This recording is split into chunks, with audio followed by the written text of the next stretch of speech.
Bienvenue dans cette vidéo. Si vous avez cliqué, c'est que vous voulez découvrir le nouveau Jeep Avenger, le nouveau petit SUV 100% électrique de Jeep, le premier SUV 100% électrique de Jeep, c'est très important de le signaler. Nouveau petit SUV qui est en réalité en dessous un Peugeot i2008, un DS3 e-Tense, un Opel Mokka électrique, une Peugeot 208, etc. Donc voilà, fin de la vidéo, pas besoin de le tester. Moi je vous dis à la prochaine, merci d'avoir regardé, c'était Max, ciao.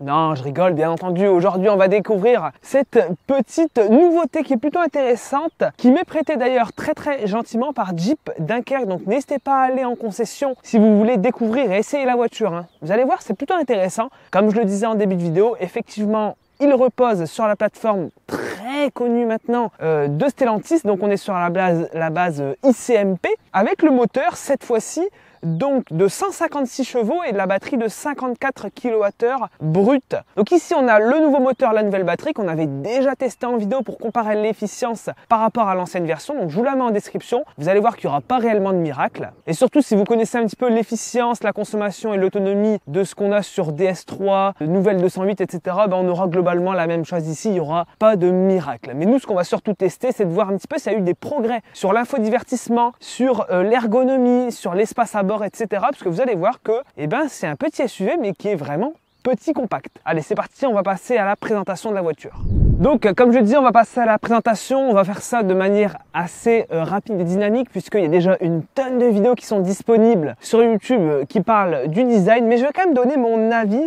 sur ce nouveau Jeep Avenger. C'est vraiment pas mal. On garde bien entendu le style et la personnalité des Jeeps, du reste de la gamme Jeep, avec notamment la calandre, avec les 7 petites barrettes. Je trouve ici qu'on a vraiment un véhicule qui est travaillé, qui est réussi, et je pense que Jeep a vraiment mis le budget pour essayer peut-être de redynamiser la marque qui ne doit pas faire des volumes énormes au sein du groupe. On a pas mal de petits détails ici avec une calandre, un petit rappel de la calandre avec un moustique écrasé ou je sais pas trop quoi. Mais voilà, petit détail ici qu'on retrouve vraiment un petit peu partout. On a des feux qui sont d'ailleurs très bien intégrés dans la calandre noire laquée. On est vraiment sur une très belle version aujourd'hui. Je vous mets le prix de la version que j'ai ici. Donc encore une fois, on est sur du haut de gamme, on est sur la version de lancement qui est en plus ici en jaune avec les détails noirs. C'est vraiment très réussi. Bon, là vous vous dites qu'on est chez Jeep. Jeep c'est quoi? C'est des gros SUV. Et en réalité vous vous trompez, puisqu'ici on est sur vraiment un véhicule qui est très compact. On se rapproche plus ici d'une 208 que d'un 2008 qui est, je crois, 20 cm plus long que cet Avenger, qui est vraiment compact, qui est vraiment petit, élu véhicule de l'année d'ailleurs. Donc c'est vrai qu'il le mérite. Alors véhicule de l'année sur le design, ok. Par contre, en termes de véhicule électrique à proprement parler, vous allez voir que c'est encore pas réellement ça. Malheureusement, on reste avec les défauts, entre guillemets, de la plateforme électrique de Stellantis. Sur l'arrière, on retrouvera quelque chose de plutôt sympathique avec l'intégration des feux entourés de plastique noir. C'est assez dommage, ça grossit un petit peu l'ensemble. Ça fait vraiment des feux qui ont l'air visuellement énormes alors qu'en réalité, ils sont assez compacts. On retrouvera encore une fois pas mal de petits détails. Même dans les feux, c'est assez travaillé. On a les petites jantes aussi sympathiques avec des freins à disque, s'il vous plaît. On n'est pas sur des tambours comme ce qu'on pourra voir chez Volkswagen. On est vraiment sur quelque chose de typé 4x4 en réalité. Bon, on n'est pas sur un vrai 4x4, puisqu'ici on est sur une 2 roues motrices. C'est un véhicule 2 roues motrices, traction. On n'aura malheureusement pas de version 4 roues motrices, en tout cas en électrique. Il y en aura une, mais qui sera certainement thermique, hybride, rechargeable par la suite l'année prochaine. C'est un petit peu dommage. Bon, qui dit véhicule compact, dit aussi forcément inconvénient à l'intérieur, et c'est le défaut. C'est que finalement l'espace à l'arrière est vraiment limité, je trouve. L'accessibilité est assez étroite, la marche est assez haute, on n'a pas beaucoup d'espace et surtout l'espace aux jambes est assez moyen finalement. On se retrouve avec un petit port USB-C pour les passagers, c'est plutôt appréciable, mais vous le voyez, le siège est réglé à ma taille. Pourtant je suis pas très grand, 1m74 et voilà, on n'a pas énormément d'espace. C'est un petit peu dommage. Bon, et puis le coffre, les amis, normalement on peut l'ouvrir avec le pied. Alors il faut peut-être que la voiture soit ouverte. Ah, bon, ça c'est le genre de truc qui marche une fois sur 15. Mais vous le voyez à l'intérieur, bon, c'est un coffre relativement classique. On est sur un coffre quand même qui n'est pas gigantesque, mais on a un petit double fond pour ranger le câble type 2 vers type 2 et le câble domestique. On a une petite tablette sympa, c'est bien fini, étonnamment bien fini d'ailleurs. On peut basculer la banquette, on a un espace plutôt conséquent, mais voilà, à l'arrière, c'est encore une fois standard. On passe à l'avant, c'est là que les choses se passent. Bon les amis, je vous disais que ce Jeep Avenger reposait sur un 2008 DS3, etc. Là, ça vous choque pas. Par contre, si je vous dis que l'intérieur est carrément limite copier-coller sur du Fiat 500, est-ce que vous allez me croire? Eh ben, en réalité, c'est le cas. Bon, j'exagère peut-être un petit peu, mais c'est vrai qu'on voit un petit peu la rationalisation des coûts de chez Stellantis qui ici est parfaitement présente. Voilà, on est clairement sur des éléments qu'on connaît. Les boutons de vitre, on les connaît très bien, qu'on retrouve partout chez Stellantis. Par exemple, les petits boutons sur le volant, ça c'est pour ce qui est le plus simple. Les commodos, c'est identique aussi. L'écran, on est sur un écran de Fiat 500. Les boutons P, R, N et D, Fiat 500 aussi. Le bouton Drive Mode, le frein de parking, bon, on va pas leur en vouloir, mais c'est vrai qu'on aimerait quand même un petit peu de renouveau. Ça fait plusieurs années qu'on voit tous ces boutons, tous ces éléments. Bon, sinon, pour ce qui est de mon avis, on a à l'intérieur des éléments qui sont plutôt bien faits. Bon, les matériaux sont assez simples, mais ça fait robuste. Alors, tout de suite, on remarquera ici le rappel en jaune, le rappel de couleur de carrosserie en jaune. Et ce rappel en jaune existe aussi sur les versions grises de lancement. Alors, gris à l'extérieur et jaune à l'intérieur, c'est très moche. Par contre, maintenant, on peut choisir la couleur du plaquage. Donc, on peut l'avoir en gris aussi. C'est au choix, je vous rassure. Ici, on a déjà, premièrement, pas mal de petites touches de raccourcis. Donc, c'est pas mal. Franchement, c'est pas mal du tout. On a un petit peu à la manière des Peugeot, tout sous la main. La commande de boîte PRN D, je suis pas fan du tout. Pourquoi? Parce que c'est pas très pratique à utiliser. Et pour ceux qui aiment switcher entre le mode D et le mode B, vous allez voir sur la route que, encore une fois, c'est pas très pratique. On a des ports USB qui sont bien cachés là-dessous et un chargeur induction, un rangement. Enfin voilà, c'est pas trop mal. On a ici normalement une protection, tout simplement une sorte de tiroir qu'on n'a pas ici sur la version d'essai. On a tout ce qui est porte-gobelet, etc. C'est classique, les sièges sont plutôt pas mal. C'est robuste, encore une fois on est chez Jeep, donc on est normalement habitué dans cette marque à avoir pas mal de plastique dur. Là clairement, vous voyez c'est bien dur, il n'y a pas de plastique moussé en fait. C'est dur partout. Ciel de toit clair, mais voilà, c'est relativement bien fini, c'est plutôt intéressant. Je vous le disais, on est sur une interface qu'on connaît bien de Fiat 500, globalement c'est le même écran, mais l'interface est quand même différente. C'est relativement basique, hein. Je vous apprends rien, on a les réglages simples, ça marche bien, franchement ça marche bien. On a tout ce qui est statistiques, les consommations, tout ce qui est charge, etc.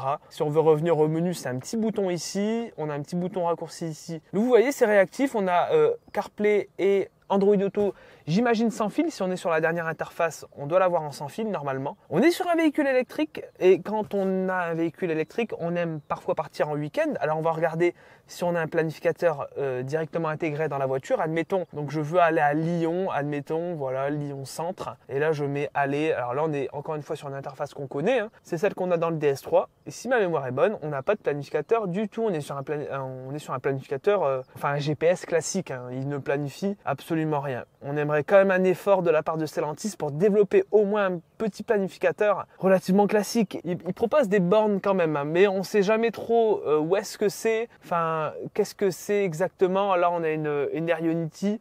Bon, d'accord, on peut l'ajouter dans l'arrêt, mais on ne sait pas exactement c'est à combien de temps, on va arriver avec combien de pourcents, etc.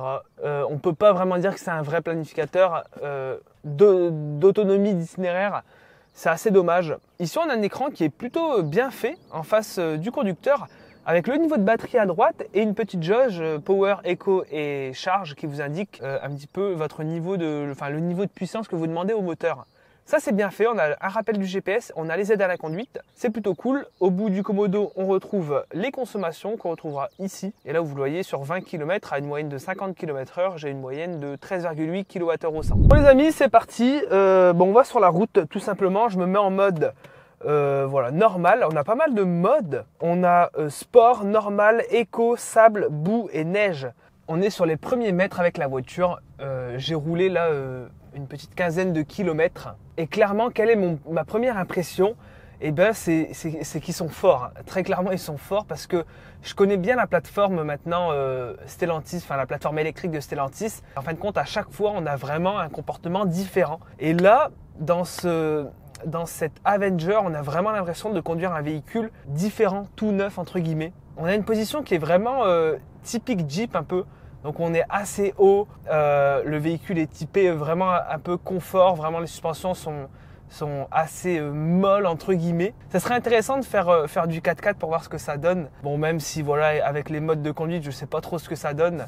Mais ça aurait été marrant. Alors moi, le point négatif que j'ai là-dedans tout de suite là, c'est vraiment ici la commande de D et B. C'est-à-dire qu'on aime bien switcher dans un véhicule électrique entre le mode D et le mode B. Le mode D, ici en l'occurrence, c'est un mode de régénération d'énergie moyen. Le mode B est le mode de régénération d'énergie renforcé. Donc il est beaucoup plus accentué, il ne va pas jusqu'à l'arrêt.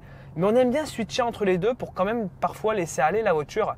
C'est là que ça permet vraiment de réduire les consommations de manière significative, hein, très clairement. Et là, toujours switcher entre le mode D et le mode B ici, c'est quand même relou. Par contre, il y a un truc vraiment bizarre, c'est le bruit du clignotant. Je ne sais pas si on l'entendra bien.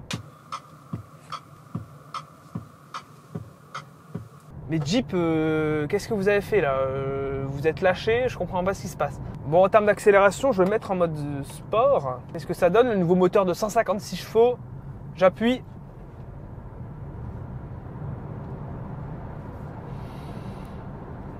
Bah voilà, c'est dynamique. Ouais, ça a la santé. C'est pas mal, franchement, c'est pas trop mal. C'est pas fulgurant, mais c'est pas trop mal. Donc les reprises seront plutôt bonnes. Alors ici, on a la chance d'avoir la conduite semi-autonome, entre guillemets, le maintien de voie vraiment poussé. Donc c'est pas mal. Et je l'avais testé dans le DS3. Et ici, on l'a aussi. Donc tout s'active sur le volant. Pas de commodo derrière, etc. Et là, en théorie, si je me mets comme ça, normalement, on devrait avoir la conduite semi-autonome. Je vais vous montrer un petit peu. Je suis sur une petite route, donc ça va tourner un petit peu. Et vous le voyez, le volant va parfaitement diriger la voiture. Vous le voyez, hop. Alors ça racle un petit peu à gauche, mais franchement, c'est acceptable. Vous voyez ici, on a un petit déport. La voiture reste bien au milieu. On est sur route, c'est pas trop fait pour ça quand même. C'est pas encore super fiable malheureusement, mais je trouve que Stellantis a fait un bon travail là-dessus, mine de rien. Et là, au niveau des bruits de roulement et des bruits d'air, c'est pas trop mal, hein. Il y a un petit peu de vent aujourd'hui en plus. Les bruits de roulement ne remontent pas trop. C'est l'avantage, on n'a pas des roues qui sont gigantesques. Donc très clairement, on est sur une bonne proposition. Et encore une fois, il est agréable à rouler. Moi, je le préfère vraiment, pour être honnête, au 2008 et au Mocha. Et au niveau du confort, les amis, c'est pas trop mal, hein. On est bien assis. Alors, c'est un petit peu dur, les sièges sont assez fermes, mais ça marche bien avec l'ADN de Jeep, hein, finalement. Alors, je vais me remettre en mode normal. Et là, au niveau des consos, qu'est-ce que ça donne? Je suis à 14,4 kWh au 100. Donc voilà, c'est pas trop mal avec la batterie de 54 kWh. Avec ce style de conduite-là, alors on aura globalement 300 km d'autonomie. On est au mois de juin, il fait bon. Donc là, on est dans des conditions qui seront idéales. À mon avis, l'hiver, il faudra plus tabler en mixte, vraiment un mixte léger avec très peu d'autoroute. Plus sur 250 km d'autonomie réelle, avec une petite marge de sécurité, bien évidemment, pour les recharges. Parce qu'on n'arrive jamais à la station de recharge avec 0%, bien entendu. D'ailleurs, pour parler du nom de l'Avenger sur ce Jeep, c'est vraiment marrant. Mais c'est quand même osé, entre guillemets, d'appeler une voiture comme ça. Alors, c'est pas la première voiture qui s'appelle Avenger. On avait déjà eu, il y a quelques années, enfin, il y a même longtemps, la Dodge Avenger.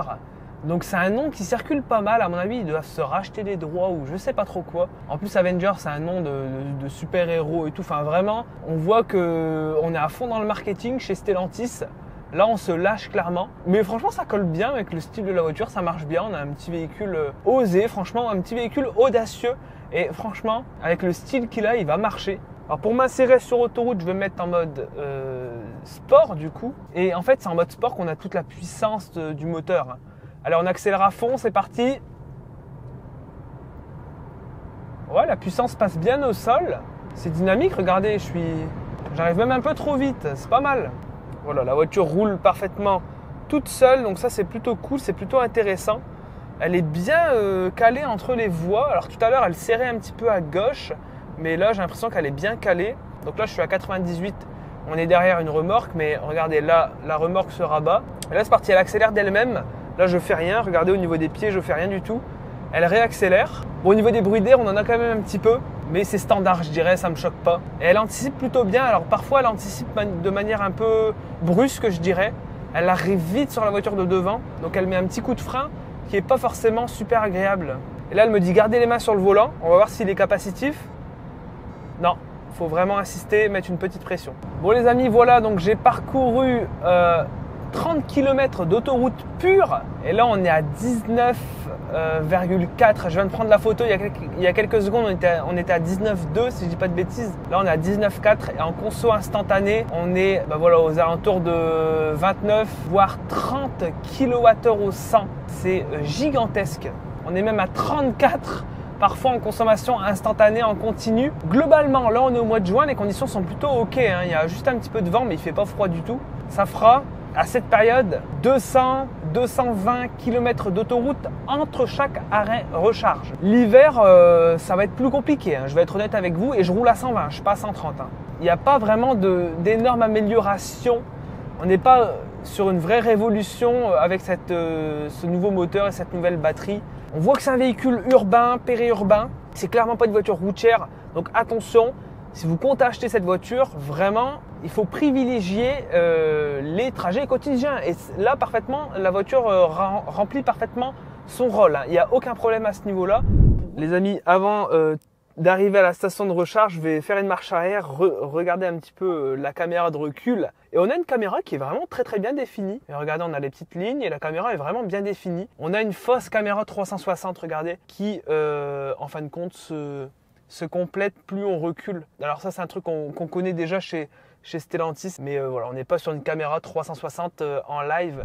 Donc nous voilà sur la borne de recharge ici sur cette Avenger. C'est simple, il prend 100 kW en courant continu et en courant alternatif, il prend 11 kW tout simplement.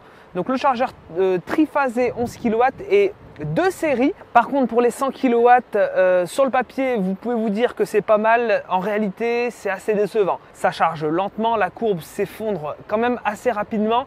Et en plus, on n'a pas de préconditionnement de batterie sur un véhicule quand même. Ici, dans cette version à plus de 40 000 €, c'est quand même gênant, je trouve. Alors que sur, par exemple, une MG4, on a du préconditionnement. Bah ça y est les amis, nous voilà sur cette fin de vidéo. En plus, l'Avenger est très pratique pour poser la caméra sur le tableau de bord. Bah voilà, c'est vraiment un véhicule que je recommanderais pour un usage quand même, encore une fois, périurbain, urbain au quotidien. On peut partir en week-end, mais c'est vraiment pas la voiture idéale à ce prix. C'est vrai qu'ils ont tout misé sur le look et c'est vrai qu'il est sympa. Il est mignon, c'est un véhicule qui est plutôt réussi, qui va fonctionner, qui va très très bien fonctionner, je pense. Il n'y a pas de souci à se faire. Moi, on aimerait quand même que Stellantis aille plus loin avec les nouveaux modèles maintenant.